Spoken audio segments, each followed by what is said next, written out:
মেঘনা, তুমি দুদিন স্কুলে আসোনি কেন? শরীর খারাপ ছিল? কি হয়েছিল? দাঁতে যন্ত্রণা? তোমরা কি জানো কি কারণে এই দাঁতের যন্ত্রণা বা দাঁতের অসুখ হয়? তাহলে চলো আজ আমরা দাঁতের যত্ন নিয়ে একটা ছড়া গানের মধ্য দিয়ে দাঁতের যত্ন নিয়ে বা দাঁতের যত্ন বা দাঁত নিয়ে একটা মজার ছড়া গান করি। ঠিক হলো? এভাবে উপস্থাপন করো, করে এবার ওই ছড়াটাকে করো এরকম।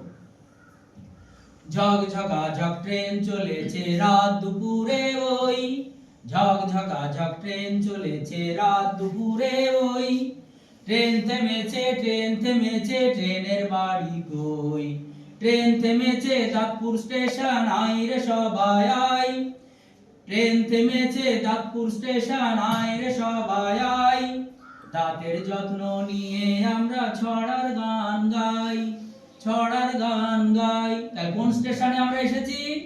দাঁতপুর স্টেশন। স্টেশনের নাম হলো দাঁতপুর। এবার ছড়াটা দেখো। এই ছড়াটা হলো বইয়ের, আর এইটুকু আমি অন্য জায়গা থেকে এর সঙ্গে, মানে যেহেতু বাচ্চারা ছড়া পছন্দ করে, গান এই ছড়াটাকেও দাঁতের যত্নের যে ছড়া ক্লাস 2 এ, সেটাকে ওই গানের সুরে এখানে আমরা রূপান্তর করেছি। দেখো এরকম।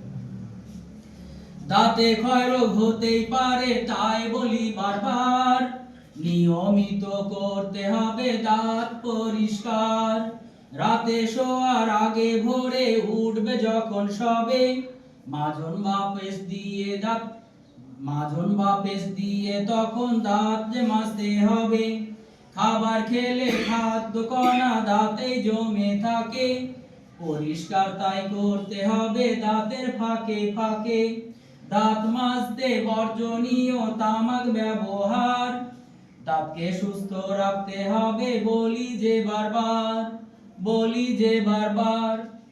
এই ছড়াগুলো দেখবে ক্লাস 2 এ স্বাস্থ্য সচেতনতা